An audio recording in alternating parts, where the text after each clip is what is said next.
If you want to understand the difference in performance between lookalikes versus detailed targeting post iOS 14, then you are at the right video, as I will show you the difference in performance with a recent campaign that I launched within Facebook.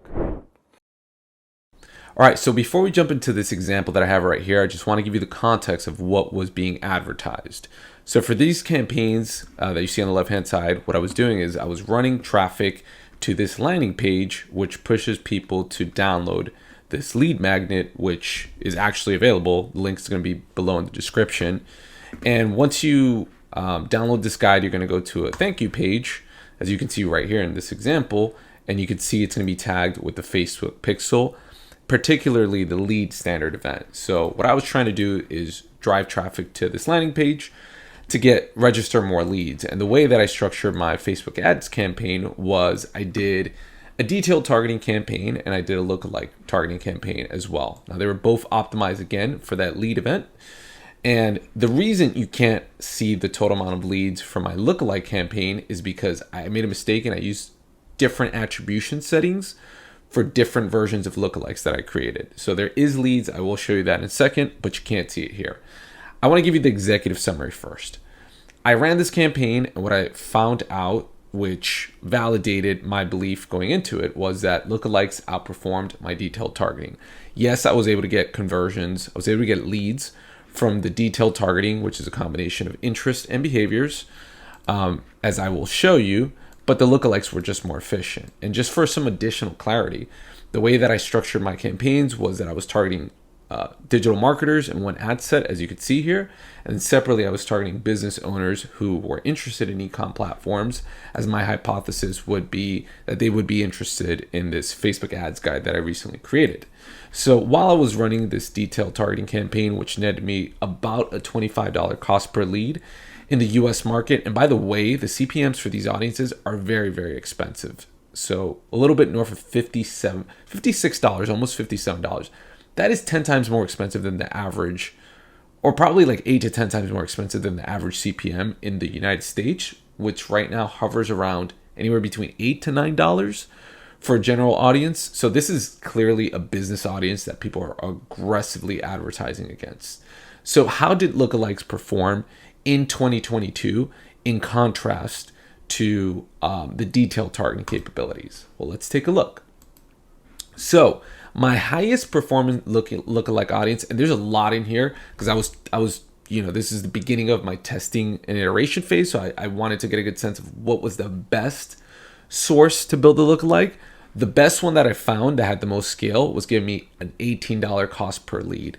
And there was still more room for me to optimize this campaign. So that means that I could probably get this all the way closer to $15, maybe $12 to $15. And so you could see, and obviously the difference is that when you do interest and detailed targeting, that's your best guess. That's me going into Facebook and just checking off, and I'll show you some of these affinity settings that I selected. That's me going in there and saying, this is what I think my audience looks like. However, as we know, being able to use first-party data and lookalikes is going to let Facebook in turn guess who is the audience. And I know that could be tough, especially if you're starting off as a brand new e-com advertiser, because you might not have a lot of data. But guess what? You don't need client purchase data to start building lookalike audiences. In fact, some of these audiences I built off of other pixel data that wasn't even from purchases. So as an example, you can build, and this is one of my favorite things to do, and this is something we cover in depth in our course, Hypergrowth Ads, taking the top 25% of website visitors. So people that went to your website in the last, maybe 30 days, and then saying, hey, let me get the ones who spent the most amount of time on the website. And you could do a 25%, hell, you could do a 10% or 5%. And then once you create this audience, you can just build a lookalike audience off of it. So I love to do a lot of testing very early on to figure out what's the right source. And there's a framework, and I've made a video for this, so you can go check it out on my website. It's called Facebook Ads Scaling Lookalikes. And I use the SPM framework to scale my lookalikes, which is first figuring out what's the best source of the lookalike. And then I go into percentage and market, scaling percentages and market. Knowing the best source is going to give you such a tremendous advantage because everything gets built off of that. But that's a topic for another video. Now, I've already shown to you the results from this campaign. Again, this is a one-off, so it doesn't mean every single time this is going to be the scenario, but we already know lookalikes do tend to outperform detailed targeting. However, we've heard because of iOS 14 that the signals with custom audiences aren't as strong. That said, lookalikes still do perform.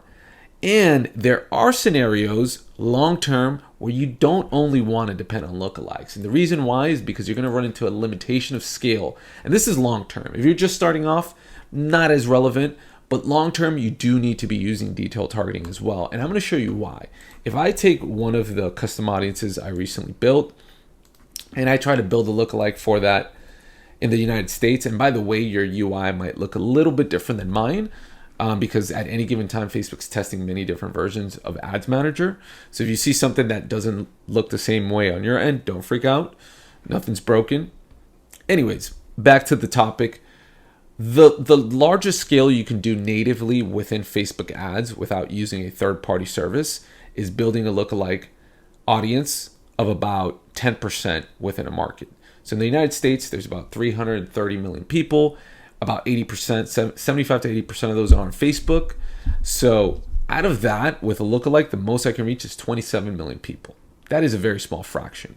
And because of that, this is why long-term detailed targeting is going to be very, very important, because you can build an infinite size of an audience using detailed targeting. So it's not a one or the other kind of situation. It's just, when do you prioritize which type of targeting? And in the beginning, you should be testing both, because you can learn and get insights from both of these different ways of targeting.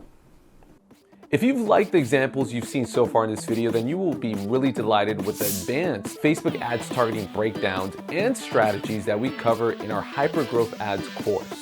The Hypergrowth Ads program gives you instant access to over 31 on-demand videos that go from foundational content to juicy advanced Facebook approaches, and grants you access to our exclusive Market and Hustle Discord group, where I'm there to share real-time resources for you, and you have a place to connect and network with our members. Sign up today, and I hope to see you there.